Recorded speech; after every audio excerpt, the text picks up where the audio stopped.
নিশা পার্টিতে আসলো তার পায়ের ক্ষত নিয়ে সে যথেষ্ট অস্বস্তিতে থাকবে এবং খুঁড়িয়ে হাঁটা লুকানোর চেষ্টা করবে।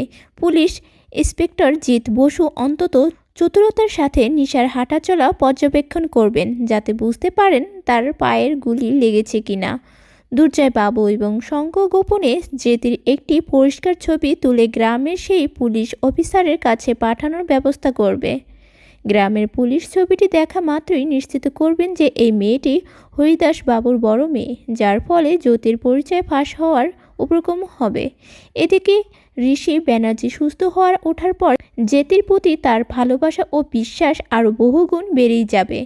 জ্যোতির আড়ালে নিশাকে শ্বাসকে এবং বলবে যে সে যেন তার কোনোভাবেই ঋষির ক্ষতি করার চেষ্টা না করে। নিশা তার বাবার অপমানের প্রতিশোধ নিতে এতটাই অন্ধ যে সে জ্যোতির কোনো কথাই কানে তুলবে না এবং নতুন ষড়যন্ত্র করবে। দুর্জয় বাবু এবং ঐশী পরিকল্পনা করবে কিভাবে ঋষির সামনে জ্যোতির আসল পরিচয় এনে তাকে বাড়ি থেকে বের করে দেওয়া যায়। পার্টি চলাকালীন কোনো একটি ঘটনার প্রেক্ষিতে নিশাকে দ্রুত হাঁটতে বা দৌড়াতে হতে পারে, যা তার পায়ের চোটকে সবার সামনে প্রকাশ করে দিতে পারে। ঋষি কাকা প্রবল নিশার চাল চলন দেখে সন্দেহ প্রকাশ করবেন এবং তাকে জেরা করতে শুরু করবেন। জ্যোতি মনে মনে ছটফট করার কারণ এদিকে তার বোনের প্রতি মায়া এবং অন্যদিকে নিরাপদ স্বামীর প্রতি ভালোবাসা তাকে দ্বন্দ্বে ফেলবে। দুর্জয় বাবুর দুর্নীতির কোনো একটি ছোট সূত্র জ্যোতির হাতে চলে আসতে পারে, যা দিয়ে সে ঋষিকে সত্য জানতে চাইবে।